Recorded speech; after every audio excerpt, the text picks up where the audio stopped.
Alright, good morning, Legion. Welcome back. It's very interesting actually. There's like six to eight cars in the car park. We're currently golden hour is only three. Only three. So there's like five missing. Either they slipped out while I came here, or they're in the bathroom, or they're just chilling in the car. I don't know. I guess there's something interesting. First minute observations.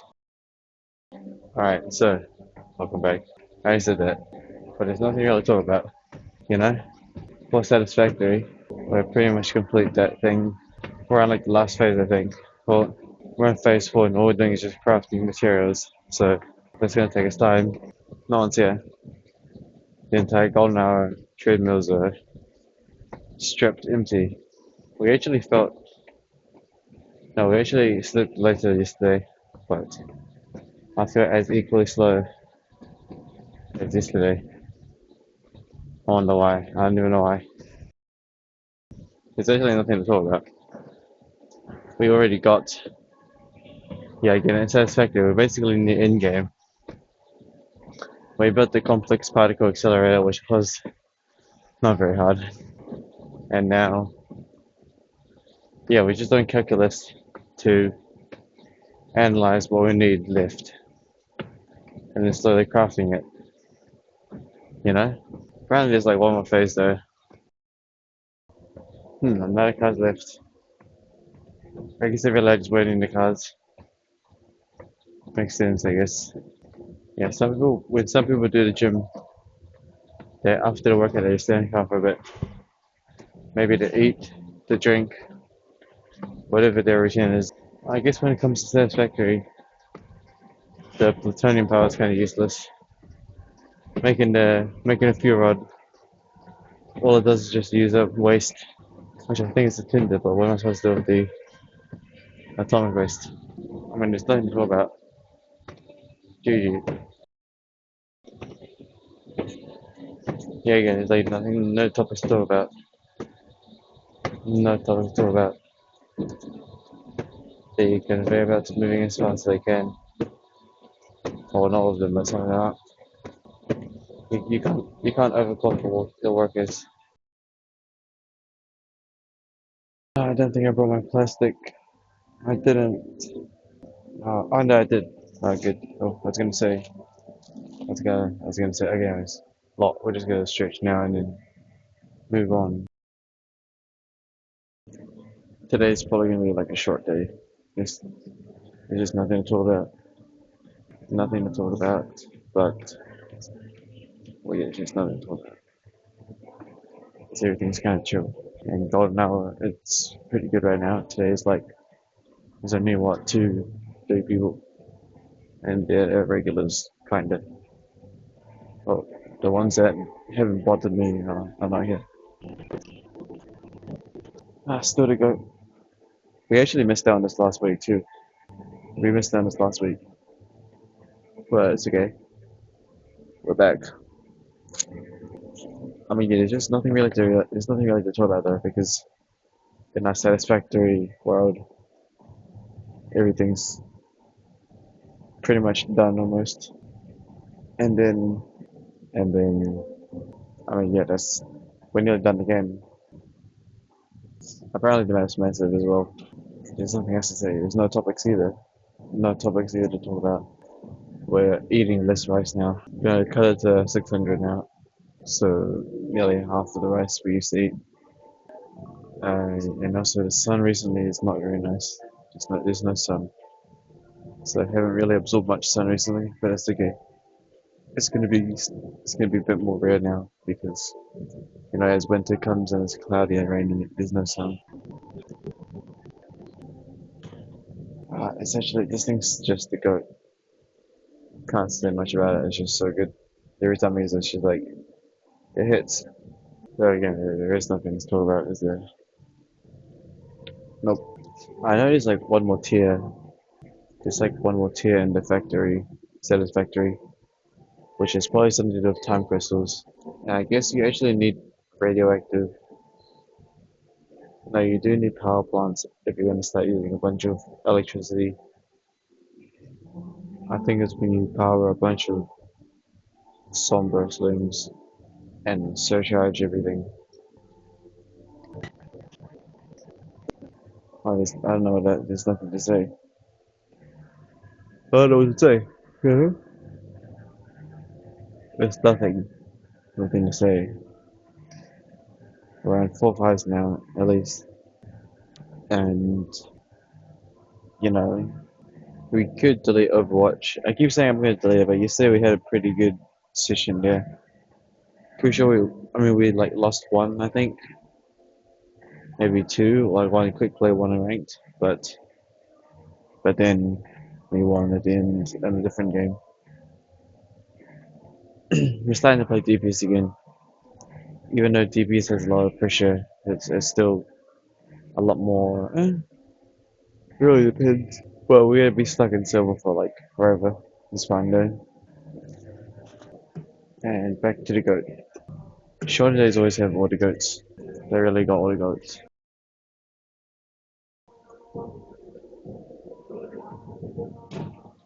Ooh, actually, cool. Okay, we actually going to do a story video or something because I've got nothing to say. There's no topics to talk about, or maybe there won't be a story video.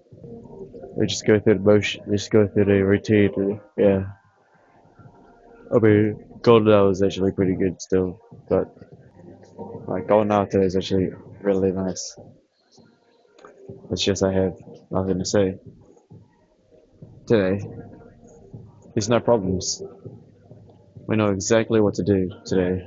You know, it's like no problems. What's the problem? There's no problems. There's literally zero problems. I can't think of anything that's bothering me. We know exact, like we know what to do today. So I don't know what kind of problems are there. I mean, technically you can say there's problems, but the problems are not really like problems. They're just I just haven't done them yet. Like I guess you could say the problem is we haven't had food today. Well, haven't had food today. Duh. But that problem's gonna be fixed in the routine. So it's not really a problem. There's nothing new, is what I meant to say. No new problems. There's lots of problems every day, but we solve them throughout the day, right? So there's actually problems. It's just there's nothing new. There's no new problems. It's like routine is shoulders, no cardio, shoulders, alpha theory regime, editing, pull-ups and dips, and then food, and then probably see what's up. Satisfactory. I'm probably gonna finish the game today, maybe. Actually, no, there's like one more tier, but shouldn't be too hard.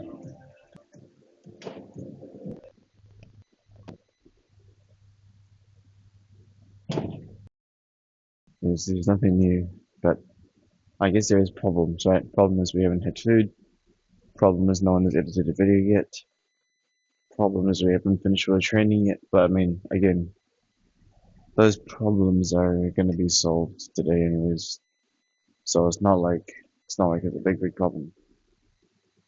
There's nothing new. I guess we just gotta wait. Just like how Earth is waiting, right?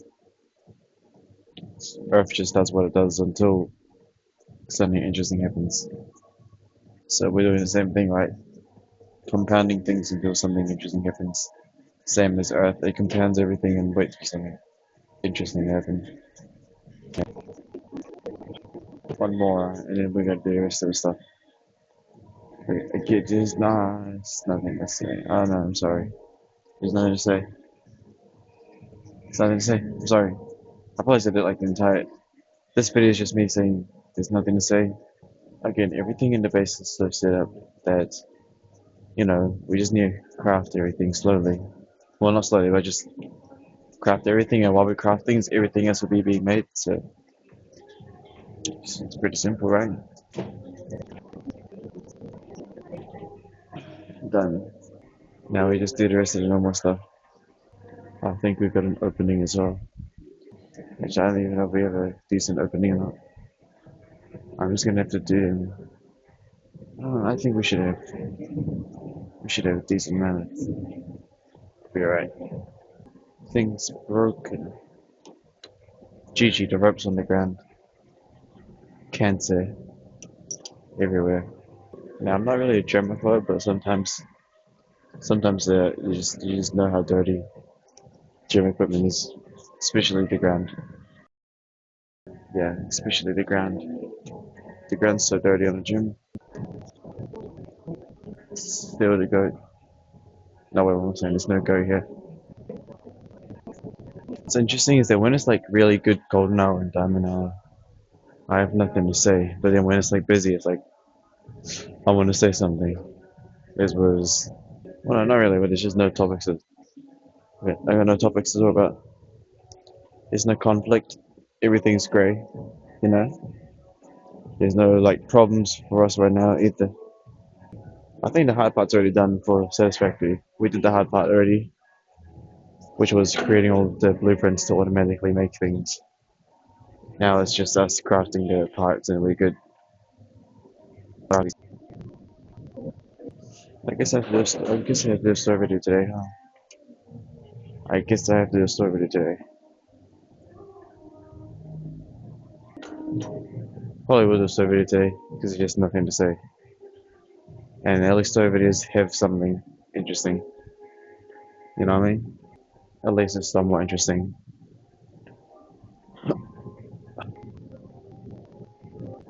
We didn't do story videos today. We didn't do one yesterday. I don't even know what I'm gonna name it. I think if you begin to notice, but our thumbnails are getting a bit normal. You know, when I have nothing to say, it's either just normal, nothing, or maybe if I actually listen to my video a tiny bit, I'll find out what kind of topics there are. But we move on to topics so fast, there's nothing to say. Like we move past topics so incredibly fast. It's like this is the topic. A few minutes later, diagnosed it, done. And the diagnosis is just ecosystems, and there's not like that direct. So whenever there's any kind of events or anything, it's just like, well, first of all, it's the ecosystem. Second, there's no right or wrong because it's both sides, no matter what, no matter how cruel or whatever happens, there's still two sides to it because you need a balance regardless. So there's really nothing to say. That's about it, ladies and gentlemen. There's really nothing else to say. I guess I'll see you guys in the story video, but we'll check the weight. We do feel a bit heavy today, even though I ate less rice. What did I say I ate today? Did I even eat any fish? I don't even know if I ate fish or not. I did. I ate fish, rice, and that's about it. Let me guess, like 71 now? I feel like 71. Haven't excreted, but whatever. What? No way, we dropped. It must be because of the rice. Yeah. Must be because we're dropping the rice, but 68.95. I thought I said I didn't excrete. Whatever. Who cares? Weight doesn't even matter anyways. I think we already established that weight doesn't actually matter. What matters is the body fat, I guess. Again, I could easily lose body fat, just stop eating. But then we'll lose muscle. I don't know. Depends on. I'm pretty chill with what we have right now. Alright, let's appreciate it. It's pretty boring, but we'll see you in the story segment, alright? Yeah.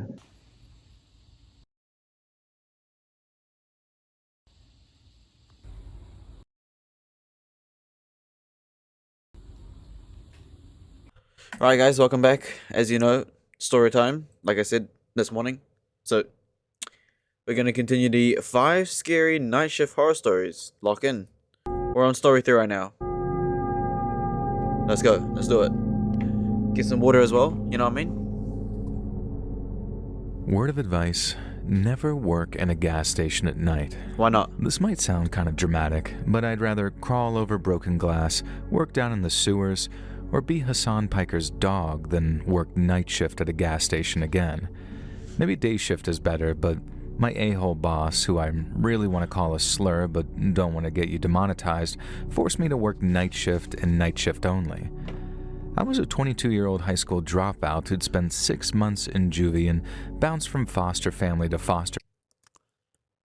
22-year-old adult in juvie. Yeah, mate, you're doing a night shift. Huh. You're going to do the night shift? You been to jail already? Okay, well. Yeah, sounds about right, no? You're a 22-year-old that has spent 6 months in prison, and you've spent 6 months in prison already. Blah. You've spent 6 months in prison already. Of course you're gonna work the night shift. Ain't nobody gonna miss with you unless you're like an idiot. I don't know. But yeah, you know, with that backstory, of course you're gonna work the night shift. No, you've been to jail already. What did you go in 6 months on jail for, anyways? family, so I guess I was lucky enough to find work at all. But good God, I am very sure that it wasn't legal to force a 22-year-old to work 5 night shifts You're 22 years old, man. What? Buddy, my friend, you're an adult. a week, every week, without ever changing to day shifts. And there were a lot of things about Gary's gash and groceries that weren't strictly legal, but I'm not a rat, and Gary's been buried in the ground for nearly 20 years now. Not to mention the fact that I'm now with his daughter, and she has my kid on the way, so I gotta play nice. So I'm not trying to sound like some jerk here, but Lana, Gary's daughter, is the one baiting me to write this right now. I'm actually a very nice guy in my personal life, and I'm gonna pop the question to Lana before our baby boy is born. You know, what's a better place for a proposal than a freaking Let's Read video? Lana, you make me the happiest I'd ever been, and I can't wait to raise our son with you. I'm skipping the story. Next. Sorry for locking. Hi, Joel. I grew up in Britain, although my parents are French. You'd never know it, though, because I have the most posh, London-sounding accent that a French girl could ever have. Okay. This might be because of the school that I went to, or because I left school in college, and I took some time out before university to work as an air hostess. I loved that job and ended up staying in the air for 5 years. Not literally, of course, but you get what I mean. I left sixth form college in 1997, and the story that I'm about to share with you took place in 1997? That was before 9/11, wasn't it? 1999. This was a couple of years before, everything changed with the planes, and security was very different back then. Okay. Things were a lot more lax, Yeah. and it was much easier to get up to high hijinks. Wouldn't know. For one thing, you could still join the Mile High Club without too much trouble. What the hell's Not that? that I ever did that, of course. I honestly would never. I shouldn't joke about that kind of thing, considering the story that I'm about to share with you, or joke about anything, really. So this story took place on the first ever red-eye flight that I was working. I'm sure everyone knows what a red-eye flight is by this point, but if by some small chance you don't, it's a flight, generally a shorter one, that takes place at night and often involves the passengers sleeping for the duration. If you take the red-eye, you're meant to stay quiet, calm, and well-behaved. I can't remember if kids were flat-out banned from our red-eye flights, but I don't ever remember any kids or babies on the handful that I worked. Now, this was 27 years ago, so bear with me. I've not worked as an air hostess for almost as long, and I haven't thought about planes in a long time. From what I can recall, the plane, run by some long bankrupt airline that you probably never heard of, was divided into 2 sections. The front section, closer to the cockpit, First was class. for passengers who wanted to stay quiet and chill but weren't intending to sleep. It was the cheaper option and usually the busier one. Then the back of the plane, in reverse of the usual, was sort of the first class section, except this was for people who wanted or needed to sleep, so it was filled with bed seats. I was working up front, which suited me just fine because I didn't want to tiptoe around snoring old businessmen. And the sleeping area always smelled like farts too, so that was lovely. A red This was very old ago, so I'm pretty sure back in those days, if you wanted to fly, you had to be rich anyways, no? There was no cheap tickets back then, was there? I can't tell, right? eye typically doesn't have as many flight attendants as a regular flight, or at least it didn't back then. I think there were just 3 of us on that flight, although I could be misremembering. 3 What I only. do remember is that I was up front, obviously, and my dear, queer, gentle friend Adam was working the sleeper section. Do you remember H from Steps? I don't know if Steps was that big in the United States, so maybe you never knew him, Joel, Wow. but if not, Google him and stick a picture up on screen if you can. Adam looked just like H from Steps, only H from Steps.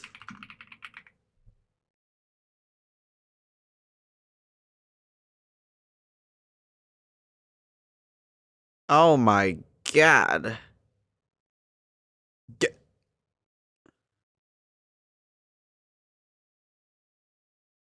Who was this guy? Who was this guy? He's gay. So your coworker looks like that. Cool. No wonder he's an air hostess. He was a lot calmer, quieter, and more gentle than H, who always seemed like he had the energy of 50 men. Now make sure you Google H from Steps and not his real name, Ian Watkins, otherwise you might get that nunce from Lost Prophets, another singer who unfortunately shared a name. Now, he did some really, really terrible things, and you should do a true crime story about him one day, actually. That'd be actually very interesting. He was shanked in prison recently, too. Died. What a tragedy. Now, anyways, Adam was like a really calm and gentle H from Steps, and I promise this is important eventually. Partly it's important because the villain of this story, who we'll call Ian, looked kinda like the Lost Prophets guy. Although he wasn't really famous at the time and we didn't know he was a major criminal, so maybe I'm just misremembering. I'll call him Ian anyway because nearly every guy called Ian I've ever met was a proper prick, if you get me. Except for my cousin Ian, who's an actual right laugh. So anyways, back to the red eye. Because I was working at the front of the plane, most of the passengers ate late-night airline food, and that meant that it was my job to collect up the trays with their rubbish on them. Now, I did this on autopilot, pun intended, sticking them on my trolley with a little "thank you, sir," or "thank you, ma'am," or "thank you, lovely," if they were some old biddy who was so wrinkled that they could have been a lad or a lass, or how do I put this tactfully? Someone who was very, very large and made it impossible to tell their gender. Now anyways, you had to be really careful about that back then. Christ, I mean, I feel bad for air hostesses in the 2020s. And I bet there had to have been some actual moments where a 20-year-old sweetheart had called a bearded passenger sir and been chewed out for not recognizing that they were a pretty princess. Oh Christ, I shouldn't have had those last couple of glasses of wine before writing you this email. Now anyways, I got my trolley full of trays and crap to the center of the plane and began chucking away the plastic boxes that the dinner had come in. And that's when I noticed it. A napkin with writing scrawled across the whole thing. "I know what you did on that plane," they'd written. And then a crude picture of what was definitely supposed to be me because, well, I could just tell, okay?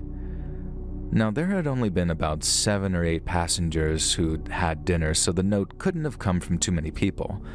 I don't know why I even cared, because I hadn't done anything on any plane by that point, but the drawing had been very rude and insulting, and I was young, so I guess I felt kind of threatened by it.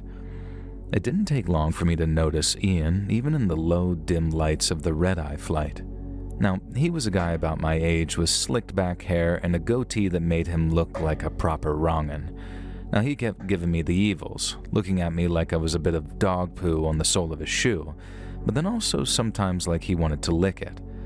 Now, I'm going to stop this comparison there because I'm squeaking myself out, but you get the idea. What? I was disgusted by him, but he still wanted a piece of that, you know?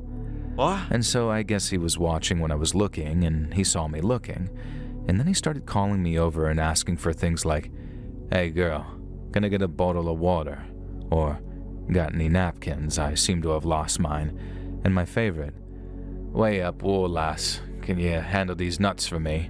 I haven't had any complimentary airline peanuts yet. So, can you get them?" And that's what he said, word for word, and I swear on the Bible about it.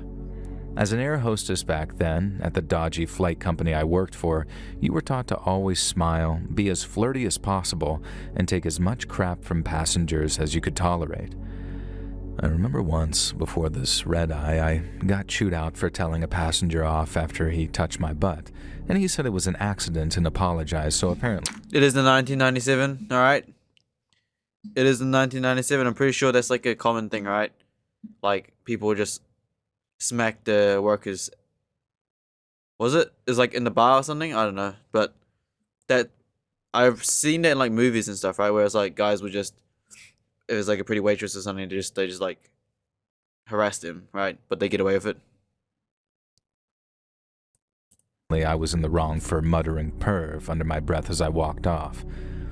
Now anyway, after I gave Ian his nuts, he called me back again about 10 minutes later and said that they really were salty, And then he asked me if I liked salty things, which I pointedly ignored.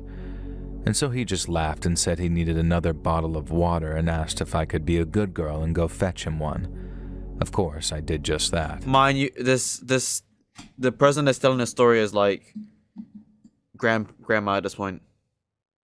Definitely, they crazy back then.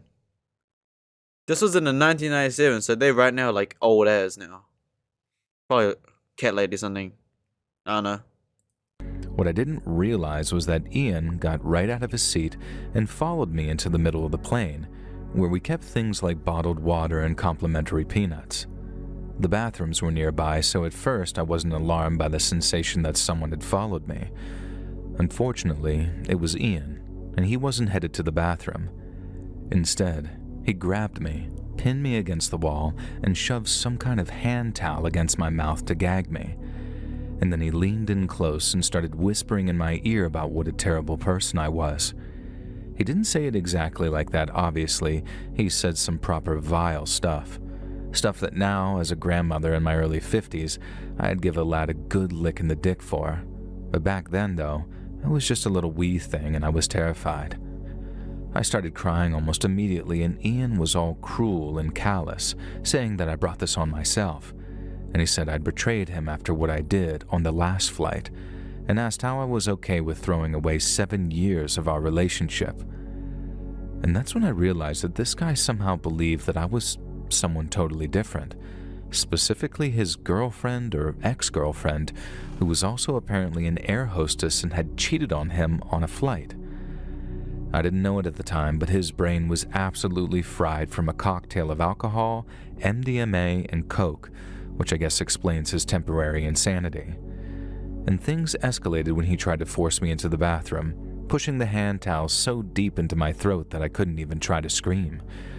None of the passengers were turning around, and it was just me and Ian and a curtain separating us from the sleeper section.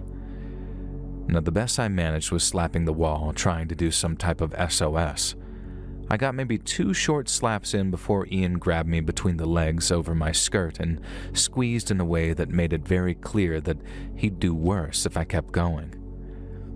I guess my beloved friend H heard the slapping because suddenly I saw all 5'5" of him peeking through the curtain. And then, holy God, he stormed toward Ian. And then, holy God, he yanked him off of me. My gentle, sweet buddy H didn't hesitate. He smashed his forehead into Ian's face, and the crunch of a bone sounded like a gunshot in that silent plane. And then H was yelling that a man was trying to assault his colleague. And H absolutely bodied him. It turned out he was a brown belt in Krav Maga. He floored Ian in seconds, tied him up with plastic ties, and even broke bones in his foot when Ian tried to kick out. Ian spent the next 3 hours hog-tied in an out-of-order bathroom next to a toilet full of poop. We radioed ahead, and police were waiting at Heathrow. This Ian guy was arrested immediately, and after that, things changed. I became more cautious, I went to therapy eventually, and I gained a whole new respect for H. I stayed in the job for another 3 years and then left, and life moved on. But I'll never forget the terror of that night, or the man who saved me.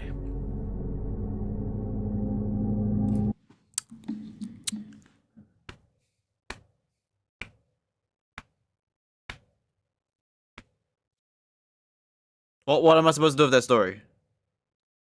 What am I supposed to know with that story? Basically just got almost raped, I guess. I don't know. It's on a plane.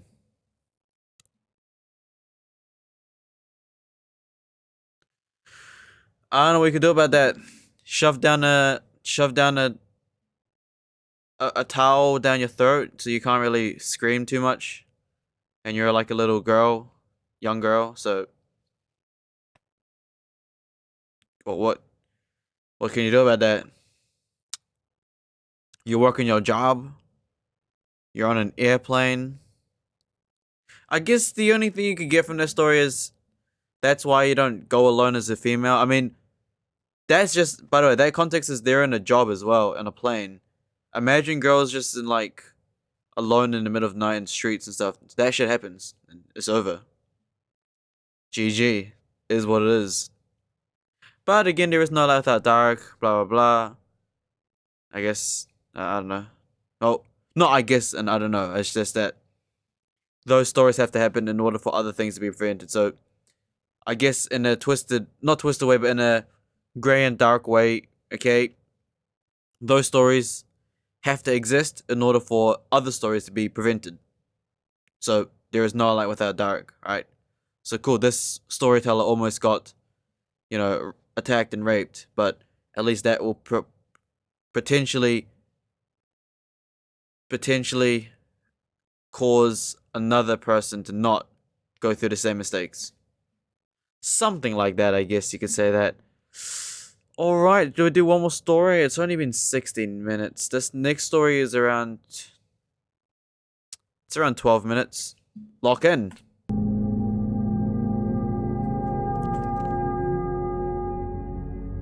I'm a 35-year-old woman, and I work as a nurse. I've done so for the last 10 years now. Now, I doubt it's a career that you can really relate to, being a literary expert and linguistic YouTuber, but it feels like we live in entirely different worlds altogether, although apologies if I'm wrong. Now, maybe you have family who worked in the profession, and I'll admit I'm not a die-hard regular viewer, but I love it when your videos come on autoplay and actually help me sleep. Some friends of mine encouraged me to email this story in, so I hope I'm making the right call in doing so, and I think it was scary as HE double hockey sticks anyways. So this story takes place when I was 25. I'd already done a degree, so I was on a fast-track program at nursing school, a little 2-year qualification. Now this meant that there was a lot of the on-the-job training early on, which suited me just fine. I've been in school since I was like 4 years old, and I was eager to put the books away and start emptying bedpans or inserting suppositories into people's butts. And maybe the whole sometimes saving people's lives things. I don't know, I forget why I got into the profession.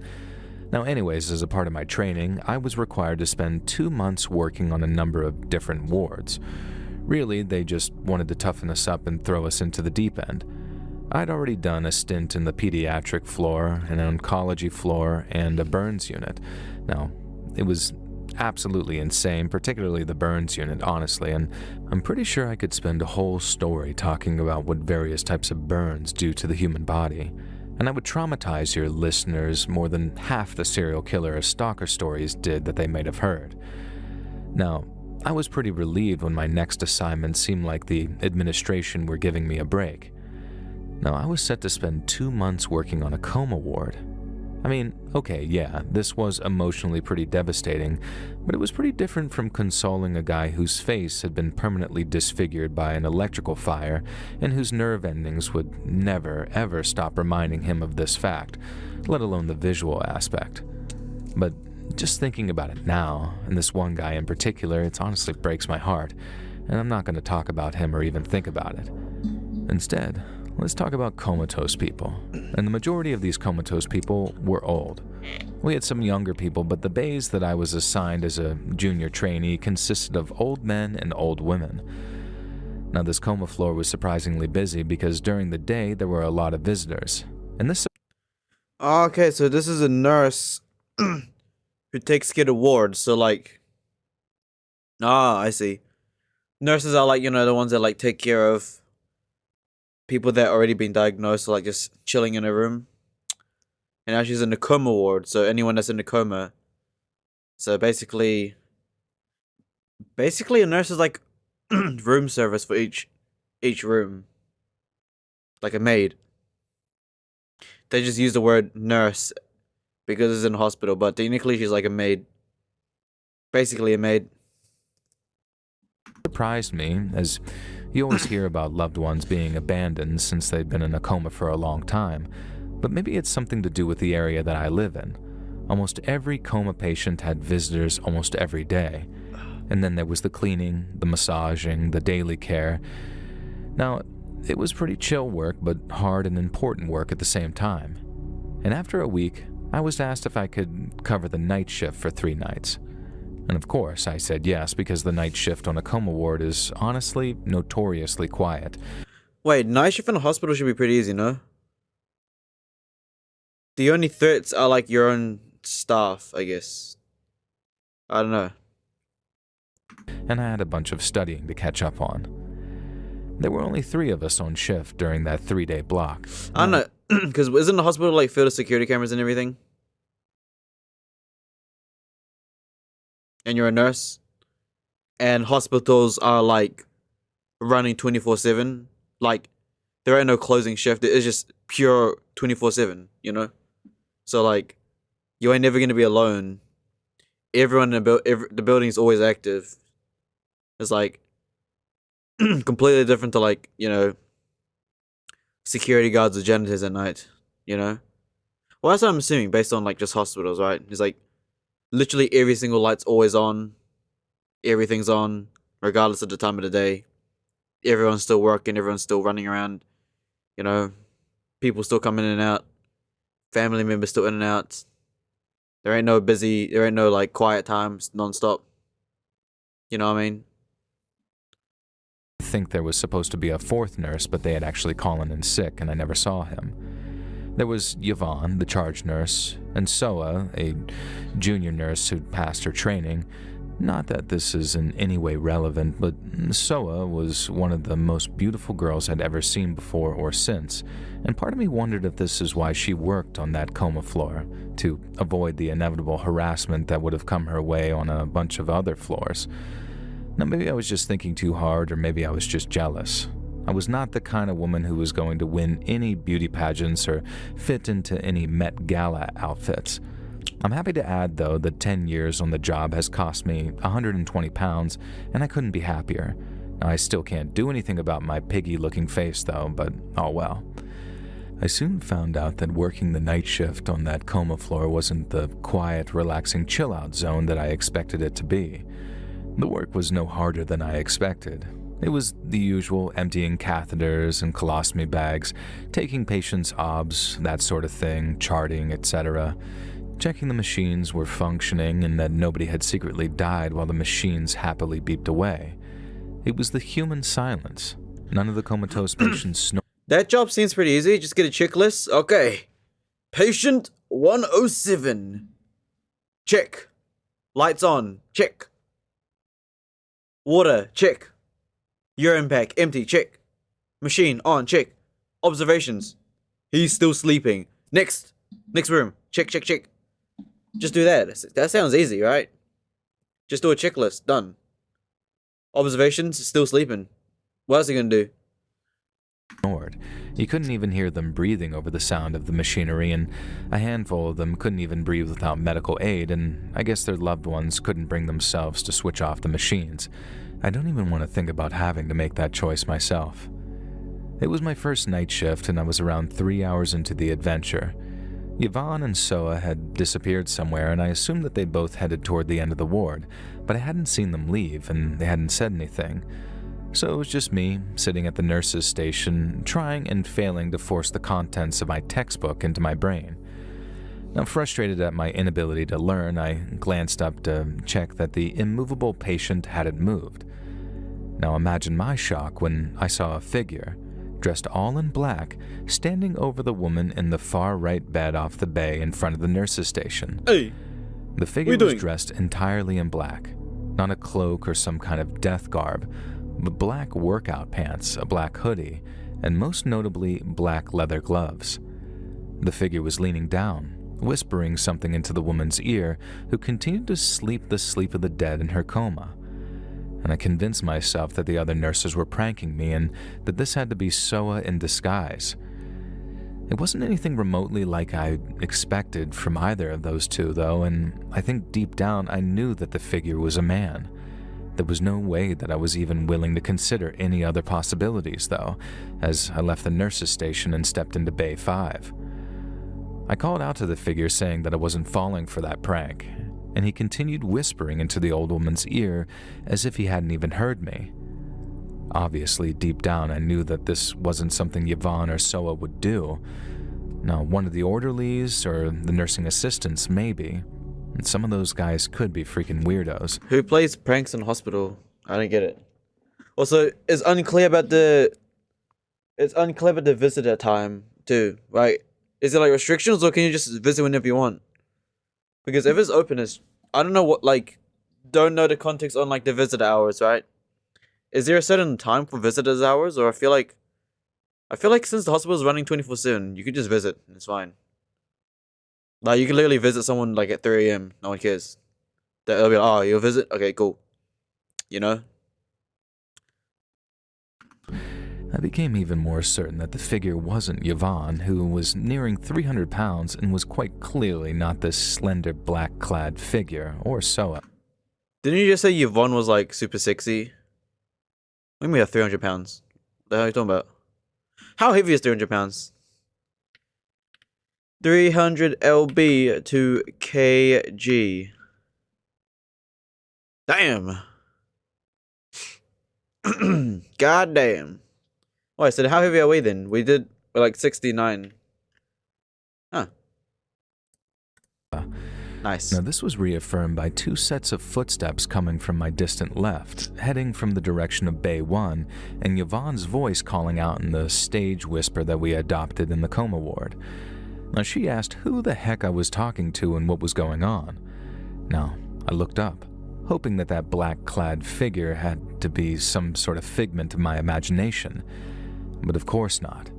He was no longer leaning down to whisper into the old woman's ear, though. He turned to face me, and I could see that under his black hoodie, he wore a black garment, sort of like a balaclava, but thin and not made of wool. I'm not even sure what those are really called. Balaclava mask. I started pointing at the black-clad figure who in my mind I had already taken to just calling Death, and I started muttering and stuttering, trying to explain that someone was in here, but I have no idea what actually came out of my mouth. Almost nothing coherent, I'm pretty sure. Now, it must have been enough to alert Yvonne to something, though, because she started freaking out, and so did Soa. Not in a "there's a ghost on the coma ward, death has come for us all" type of way, though. She charged forward and began sort of whisper yelling at the intruder to identify himself immediately because security was already on their way. I don't think this was true, but he didn't know that. Yvonne ran forward and used her considerable bulk to manhandle this black hoodie guy away from the patients and into the corridor. That's when he began screaming that we wouldn't keep him from his grandmother, that we were stopping him from being able to say goodbye, and that the angels in his head would melt the flesh from this fat, unclean demon, which clearly meant Yvonne. Now, I was frozen on the spot like a complete useless fool. Soa had already ducked behind the nurse's station and called security, God bless her. Meanwhile, Yvonne was furious, and I'll never forget what she said. She's gonna eat him. You can call me fat, and you can call me a demon, but nobody calls me unclean, she yelled. And halfway to the elevator, the door opened and a handful of security guards emerged, followed by a neurology doctor. Now, this couldn't have been the security that Soa called because they appeared far too quickly. Now, the doctor quickly explained that this patient had been in an overflow area suffering a head injury that didn't appear too severe. What was going on here? Let me guess. A patient escaped, went to visit his grandma, and now the neuro doctors come back to take his soul. It's over. Sounds like the SCP doctor. It sounds like the SCP doctor, the plague doctor. Yeah, it sounds like the plague doctor came and get him. But something had caused him to make his way to the ICU coma ward. His grandma. Now, we later found out that his grandmother had died on this very floor after falling into a coma when the patient was just a child. Now, more gently now, Yvonne escorted the patient toward the doctor in the elevator, and the patient paused and removed his hood and that mask thing that he was wearing. And I don't know if it was the removal of that mask that caused everything to go to hell, but something did. The patient turned and stared directly at me. He made perfect, direct eye contact, and suddenly, blood began dripping from his nose, his ears, and most violently, his eye sockets. And then as I watched, the patient, whose name I still didn't know, collapsed and died had the on most spot. violent seizure I'd ever seen and collapsed directly to the floor. Oh. Everything felt like slow motion, but sped up at the same time, and the doctor pronounced that black-clad man dead right there on the scene as they tried to work on him. Bro just died. Now, the short version of this mild concussion he'd received had triggered some type of aneurysm in his brain, a weakening of his brain tissue that nobody could have even possibly predicted. Now, I'd love to say that the comatose woman he whispered to had made a full recovery, but she remained in her coma for another couple of years before also passing. The whole thing could have put me off being a nurse, but it didn't. It reminded me that so many people need our help, people who might appear sinister at first glance, people who are at the end of their lives. Is what it is. We're all vulnerable to the Bro inevitability went to talk to his grandma, say his last words, and then just died on the spot. Is what it is. of death, and I feel like it's my calling to try and help that transition feel a little easier for as many people as I can. That was it. That story just sounds like that's a straight up is what it is moment. No? Patient talking crazy, talking to the grandma. He did. He did. I mean, the blood from the nose, blood from the eyes, blood from the ears, seizure, you know, is what it is, right? Ain't nothing scary about that. That's just how things go. We're telling her, why am I drinking tea makes me like yawning and stuff. I don't know. Pretty mid. Now let's have a little browse on the YouTube. See what's up.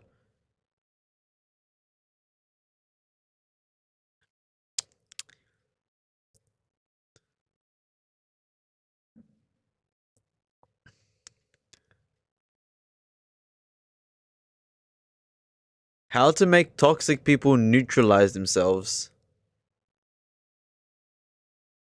You just leave them alone and just don't include them to your ecosystems, and they'll be fine.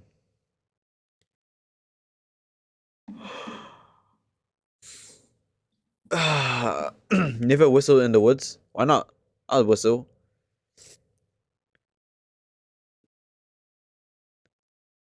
Disney dip.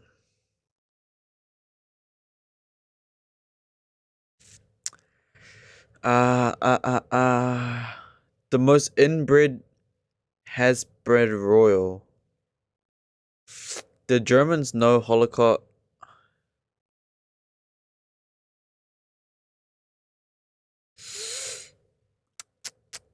A TikTok teacher who sleeps with her students.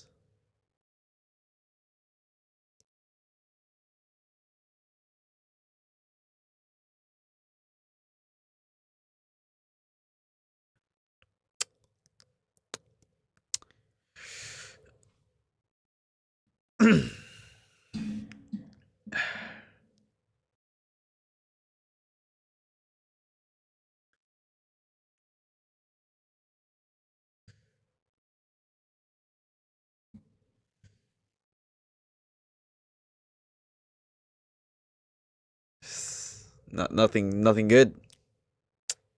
You know, nothing good.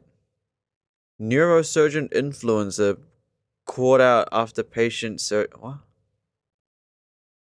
Nurse exam, 3 hours.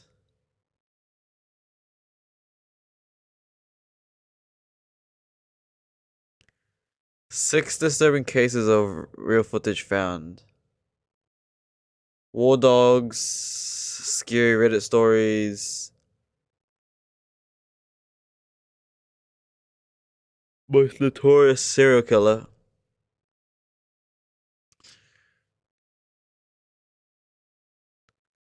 I was an air traffic controller, Creepcast. Yo, I haven't seen Smosh in years. How are they doing now? Damn, she old. I remember her. She old.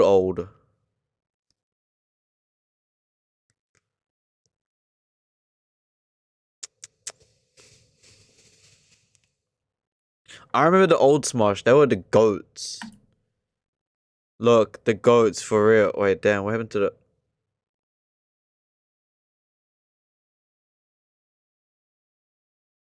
Where's the old videos? Is not the real Smosh channel? Smosh? What? Where's the old videos at? They deleted the old videos? No way. The Smosh videos were like the goats. Yeah, these were like the good ones back in the day.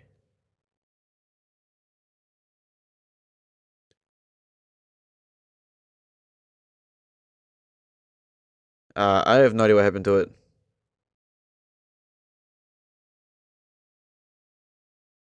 I have no idea what. Shane is okay. What happened to what happened to Anthony Padilla? Anthony Padilla. Is he still alive? Where is he at? Smosh alike. Bruh. What happened? It's the same thing, no?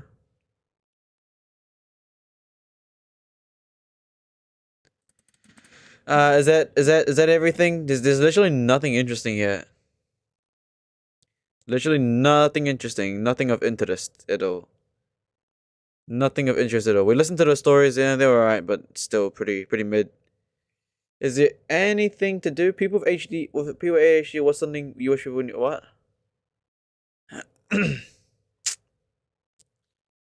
Heavy raining, heavy. Oh, hold on now. This is piquing my interest. Fuck off. This looks pretty cool though. I'm gonna quickly look at it. We'll have a little look. Just a little look, but yeah, probably gonna begin the stream now. It's already 9:30, so probably do the stream. But anyways, stop giving me ads. Come on, man. Just want to see what's up on this. What is this? Look at that tint. Can you even call that a tint? That's a nice car.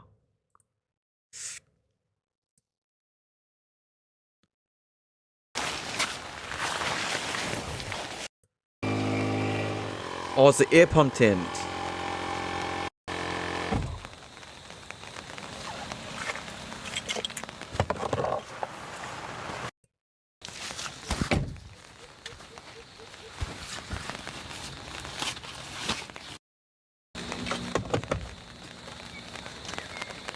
You might as well just sleep in the car, no? The car looks more better.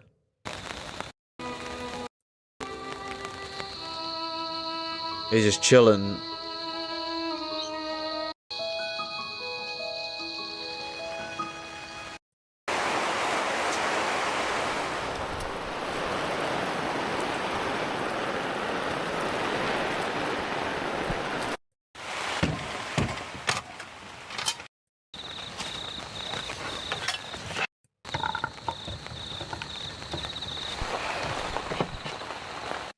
Does his tent have no floors? He's still on the grass and mud, no? Oh my god, his tent is, oh never mind. Oh, I see how it is. Oh, okay. So his tent is on ground, but it's just this open, it's got like an open section.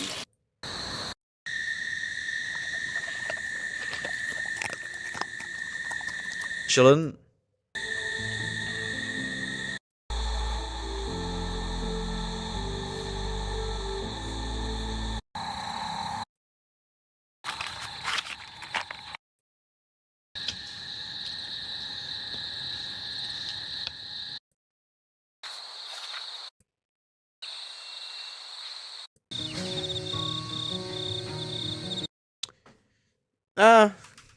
Cool, I guess. I mean,